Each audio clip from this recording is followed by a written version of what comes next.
Hi everybody, welcome to Bottom Louisa Knits. My name is Brittany and this is a podcast about knitting. I am a mom of two and I live in St. Louis, and I've been gone for a while from podcasting. It has taken me a minute to get back into it. So I'm happy that today, on Friday the 13th, I get to touch base with you. So hopefully I can get this out today. Full disclosure, I already sat down and filmed this entire thing. And then I was sitting on my sofa, editing and putting in all of the little pieces along the way, and then realized I had a piece of hair that was just like stuck on my face and it was driving me insane. So we're doing it all again. And for those of you that podcast, you feel my pain and it is now dark out, but we're going to do it again because if it was bothering me, it will probably bother somebody out there that watches this. So this episode is going to be a little bit different. I am woefully underprepared. I was underprepared the first time around. And now that I'm filming it again, you would think that I would prepare a little bit more, but it has been a week, a very, very long week. And I promised myself that I was going to do a podcast this week. So we're doing it. And I am glad that you are all along for the ride. So, a little bit of a different format than normal. I'm not going to share a book with you. I'm not going to share a recipe because I have a lot that I've worked on in the past few months. And I wanted to show you all of those and then give you a little bit of life update, a little bit of chat, and then a little what's on the horizon. Because we have plans, big, big plans. And now I'm just going to make sure there's nothing on my face throughout this episode. So, what am I wearing? I don't have anything on. I was planning on putting something on, and it's sitting right below. So this is my newest finished object. This is the Humlebi shawl, and this shawl is from Fiber Tales, and it is absolutely delightful. So this is a pattern that you probably have seen if you watch some of the other podcasters. I feel like quite a few people have done this one. And Young Folk Knits, Casey Apple, did a knit along with her best friend in Arkansas. I don't know if they're best friends, but I like to think that they are. A while ago. I think it's been a couple of years. And I watched those episodes and I was like, oh, I love the way that this looks. My grandmother was raised on a bee farm in Poland, and bees have always had a special place in my heart. So I saw that pattern and I was like, oh, I would like to do this one. It is a great pattern. I did a few modifications, and I would recommend that if you are going to be knitting this or thinking about knitting this, please, please, please go visit the Ravelry page and kind of look through everybody's projects and read their feedback. So there were a couple of things that I scoped out on there before I cast on, and I'm so excited, not excited, I'm so grateful that I did that. So what are some of the things that I adjusted a little bit? So one of the comments that people left was that they were not super excited about the size of the shawl. Now, I am tall, and I like having kind of a bigger shawl to wrap up in. St. Louis is not the coldest place in the whole world by any means, but it's just kind of nice to have a more hefty shawl.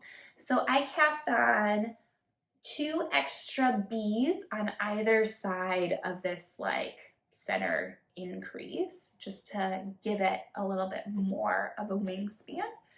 And then as you're doing decreases, this is a paid for pattern, so I'm not going to get into a whole lot of details, but instead of following the instructions that they had kind of in this area, I just followed those instructions kind of the whole way, which ended up meaning that my depth is a little bit more long in that center than what some of the other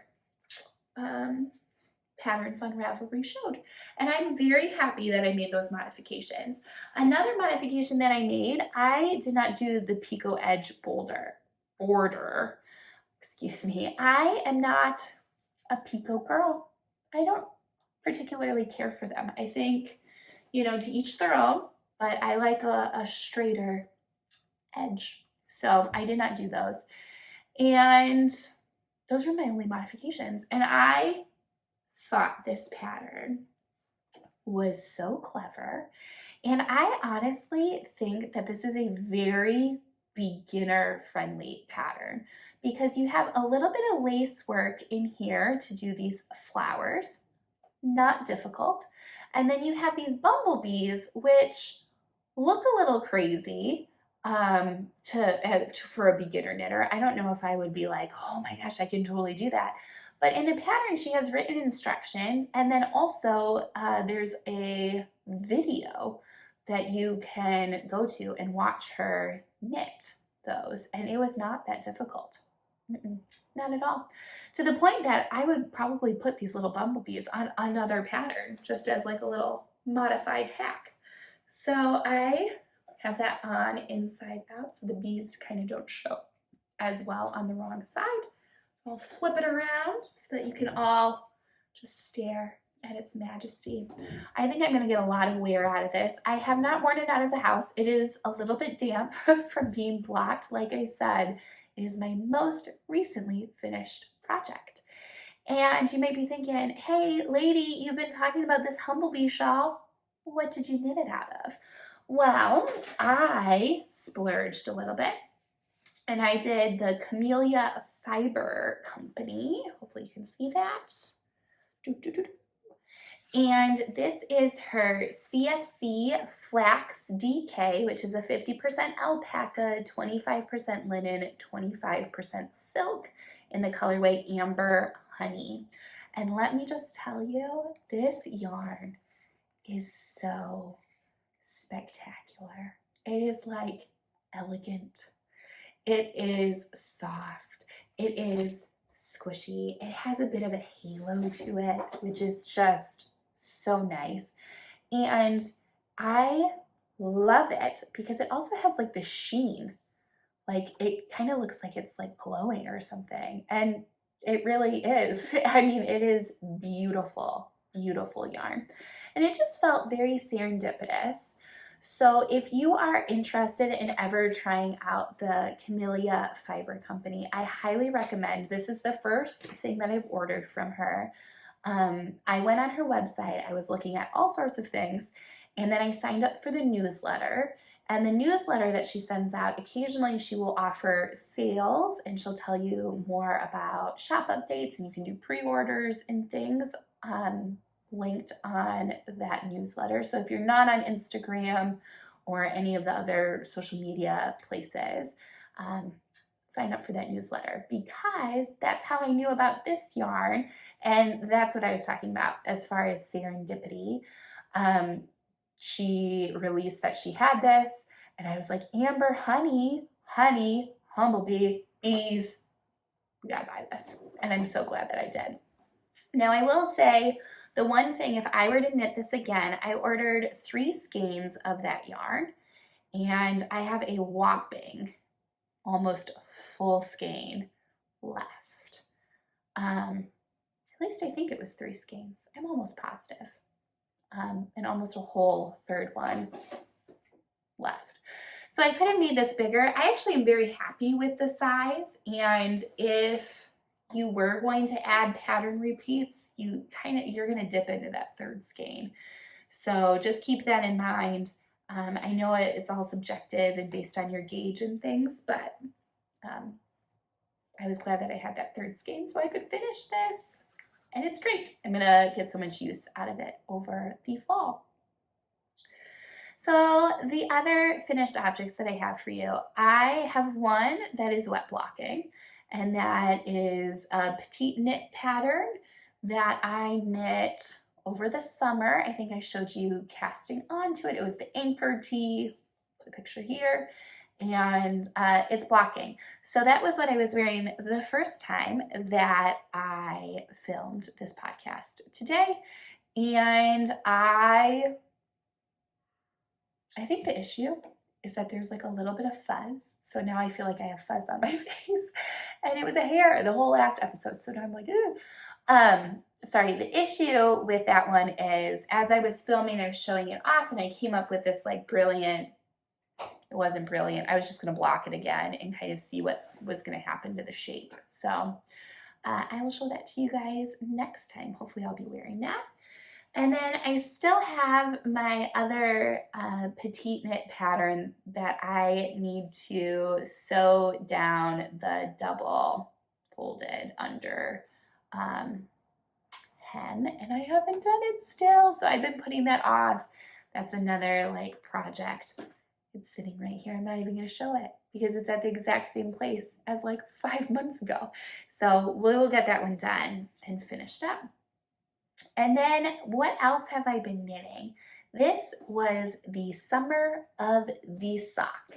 And I knit almost all of them exclusively in the DRK Everyday pattern by Andrea Mowry.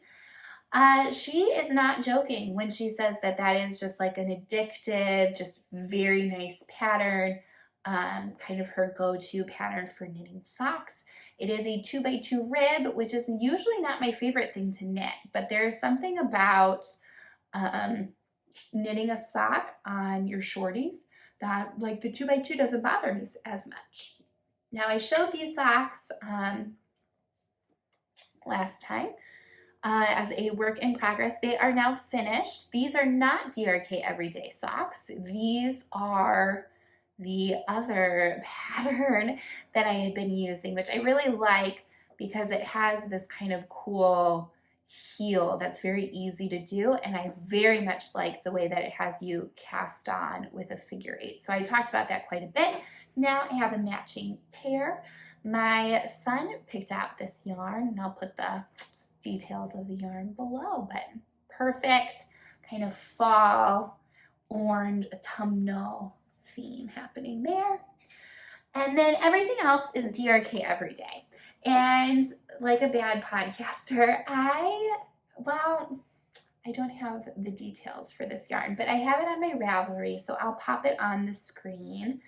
Some of this yarn, well, I think they're all, maybe all, from different dyers, and I believe that they are all like indie dyed yarn. So this yarn is really special. My friends and I took a girls trip a couple years ago to Quebec, and the yarn stores there, to die for. They were wonderful. So if you ever need like a knitting vacation and you can convince people to come with you, Quebec was definitely that, and a wonderfully foodie city and beautiful. I would like to go back.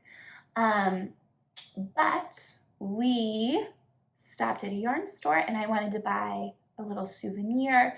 The other girls that I was with are not knitters. One of them has since learned how to crochet and is doing that pretty happily, but she actually picked out this yarn for me, and it's beautiful. It has like this yellow and gray and black speckles, and then this pattern again is the DRK Everyday. And I love picking up a skein of sock yarn whenever I am on a yarn crawl or visiting a new yarn store. I just feel like that's a great souvenir for me because as I'm knitting up that project, I can think about my travels and, you know, have a practical souvenir in some cases. I'm not a big souvenir person in general, but I love it. This colorway has very much inspired me to want to knit with more speckles. I love this yarn so much. Each time I would get to like a little orange or a little pink or a little purple, I was so excited, and these flew off the needles. I knit the majority of this yarn when I was in Connecticut over the summer on a little work trip. So they'll always kind of remind me of that training. This yarn had been in stash for a while. I did not go to any yarn stores when I was in Connecticut. Not for lack of want, I just didn't get around to it.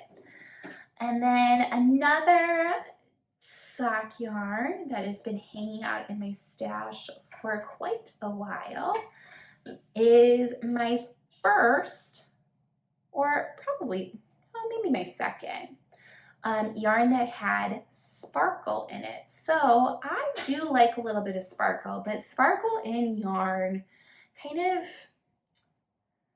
it makes it so that it's not as gift friendly. I feel like not everybody is a sparkle kind of person. I love sparkle, but I feel like not everybody that I would be making socks for would really, appreciate some sparkle.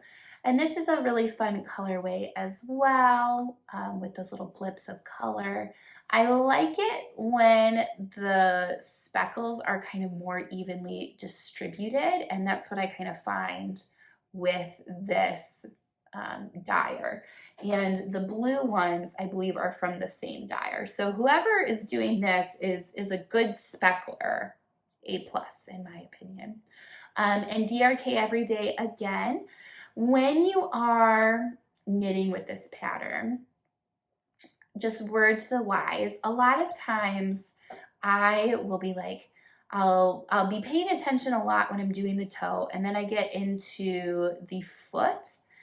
And then usually socks are kind of my on-the-go project. So I might be at ninja class with my eldest or at soccer with my little guy. And I will find that I need to start doing the heel.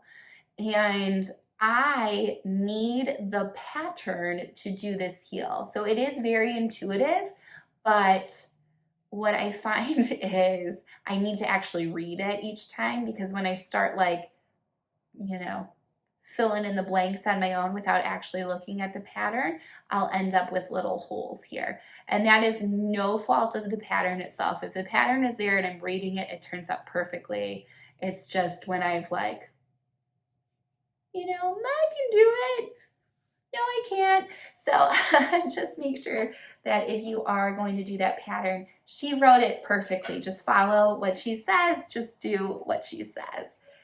And my last pair of socks, which this is a lot, guys. This was what, 1, 2, 3, 4, 5 pairs of socks.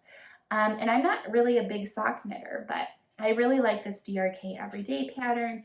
And I have a lot of sock yarn in stash. So it's been working out well for me.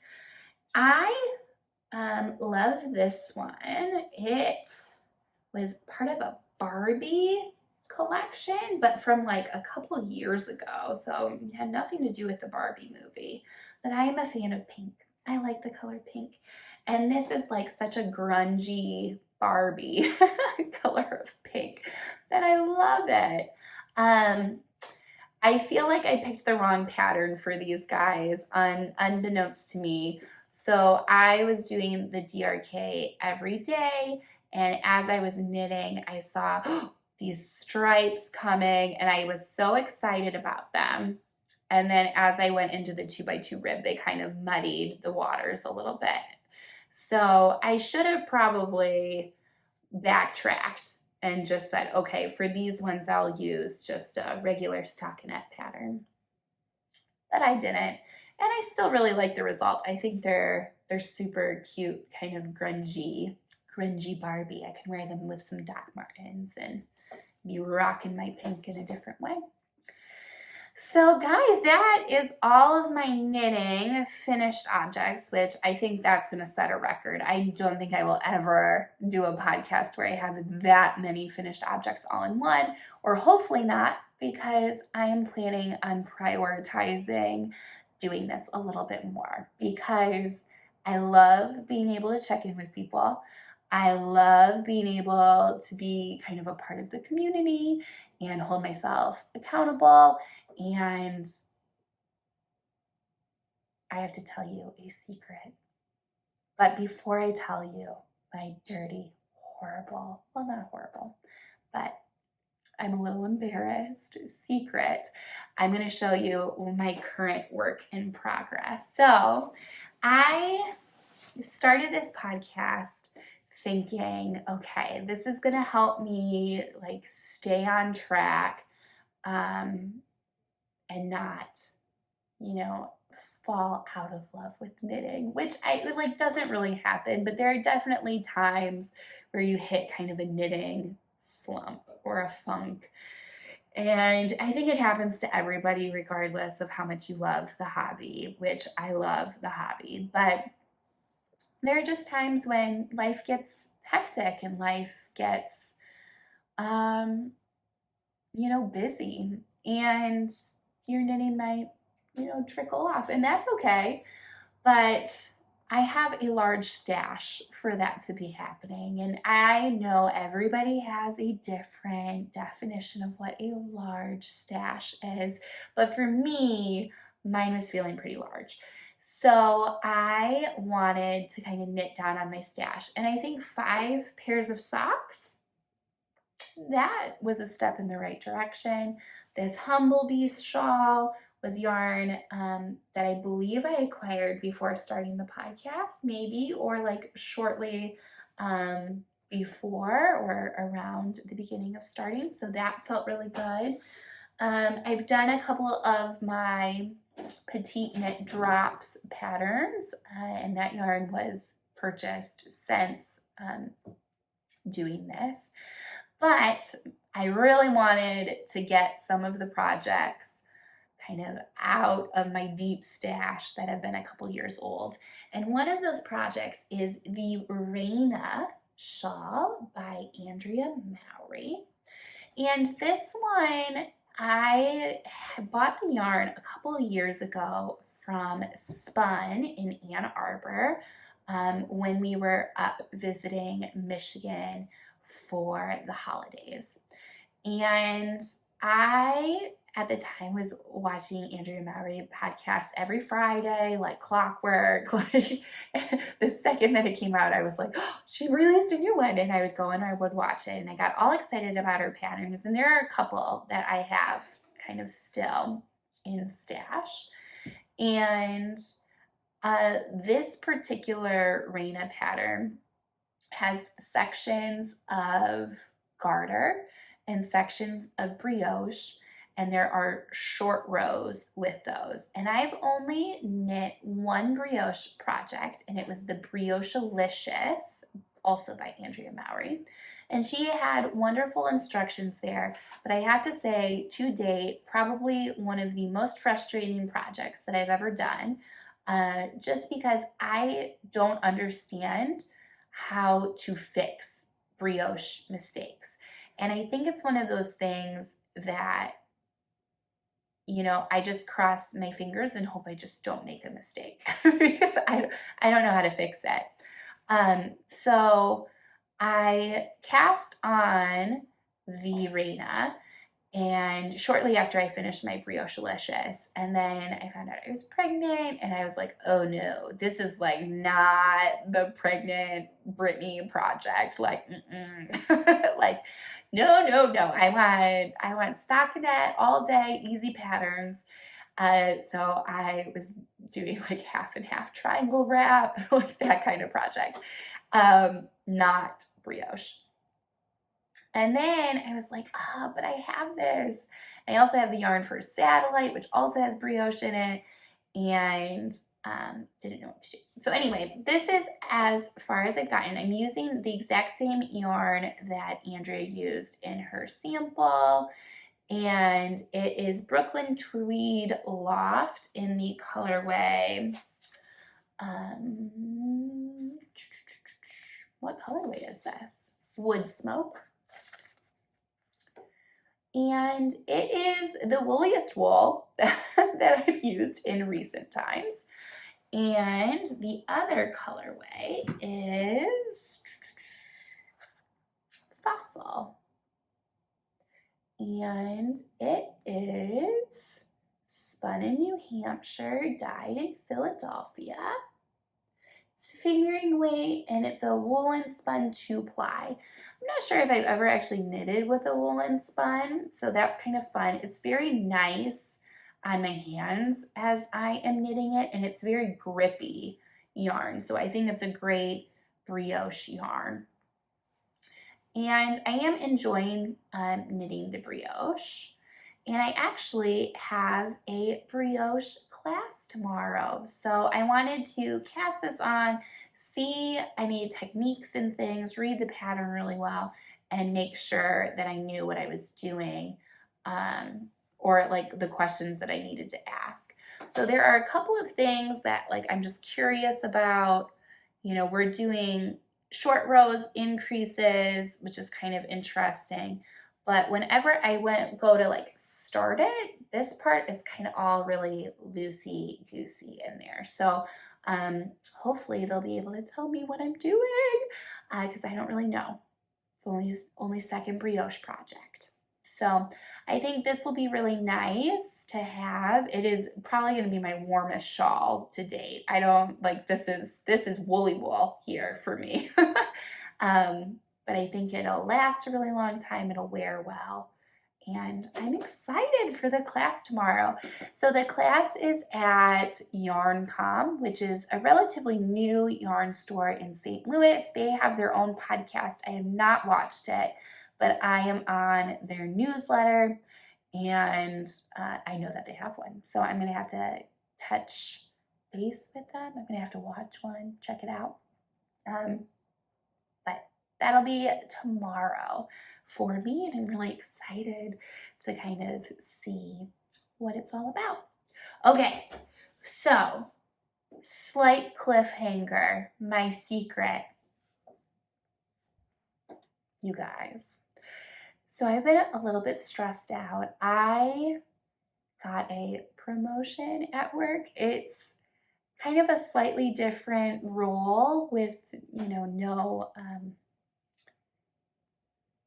increase in pay, but it's good. Like, I'm really excited. I'm super grateful for the opportunity, but it's been a little bit hectic trying to find my new work-life balance because I have a lot of new things that I have to set up for my work. And it'll eventually like calm down and it'll be wonderful. And we're not quite there yet. But when I was having a particularly stressful feeling, I was watching podcasts. And when you're watching podcasts, they always give you ideas of things that you like want to check out. So maybe you click on some links and you explore some yarn websites. And one of the podcasters, I believe it was Rebecca from Creabea, was talking about Drops yarn. And I ordered from Drops, and I've liked the yarn that I've used so far. They've been cotton blends, so I wanted to really try their kid silk. And I have so many patterns in my Ravelry queue, or like my favorites, that I love. And one of the themes that I've seen in those patterns is that a lot of times when I go and I click on like recommended yarn or used yarns, like the Drops Kid Silk is in the top 5 on like all of those patterns every single time. So I feel like the world of knitters, the knitting community, likes this Drops Kid Silk. So I was like, I need to check it out because Rebecca mentioned at one point that they do sales on that yarn. And about every month or so, every couple weeks, I will go and look. So I was having a stress day and I clicked on their website, and lo and behold, they were having a sale and I got excited. So I went back over to my favorites and I threw a bunch of things in the cart. And I got distracted and I I was like multitasking, not really thinking it all through. Saw the total in my cart, was like, that's not that bad. Clicked bought or buy, and then like went on with my day. And I was like, wow, that was a lot of yarn for not that, expensive of a price tag. And, granted, drops yarn is a good price point in my opinion. I feel like you get a lot um, of pretty good quality yarn for like not that expensive. So a couple days later, I was thinking about it a little bit more, and I realized that the website is in Europe and they were using euros, and I'm in the US and we use dollars. And I looked at the exchange rate and realized, oh, that was a lot of yarn for more money than what I was thinking that it would be. So I could have gone and canceled the order, but I decided it's okay. I have a birthday coming up, so I'm going to be turning 35 on November 1st. And I was like, it'll be fine. Like, this will just be my birthday present to me. So it is currently stashed in my closet. I have not opened the package. I was thinking that that would be fun to kind of do on the podcast. And then I realized I don't even know what patterns I was intending on knitting with this yarn. No idea. And not only do I not know that, I don't even remember what I put in my cart and bought. All I know is that it is the largest quantity of yarn that I have ever purchased at one time ever. It is the largest dollar amount that I have ever spent on yarn ever in one setting. Probably the largest dollar amount that I've ever spent, like in a couple months, maybe even a year on yarn. So, I don't know, guys. I don't know. But it's going to be coming up.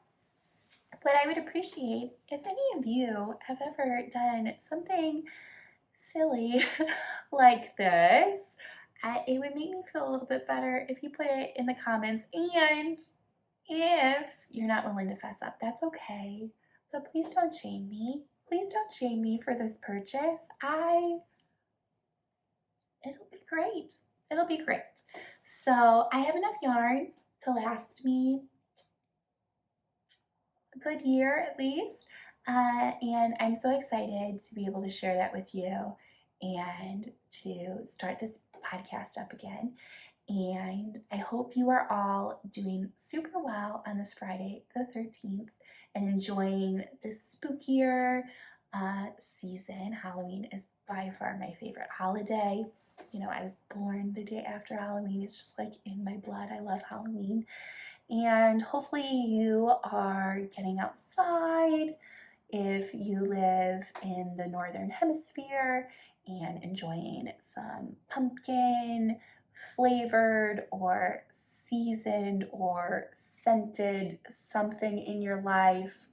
I think the plan, so I have that knitting class tomorrow, and then I think we're going to do pumpkin patch, hay ride in a wagon.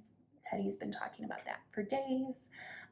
Apple picking, all kind of at the same place. So I think that might be our Sunday adventure.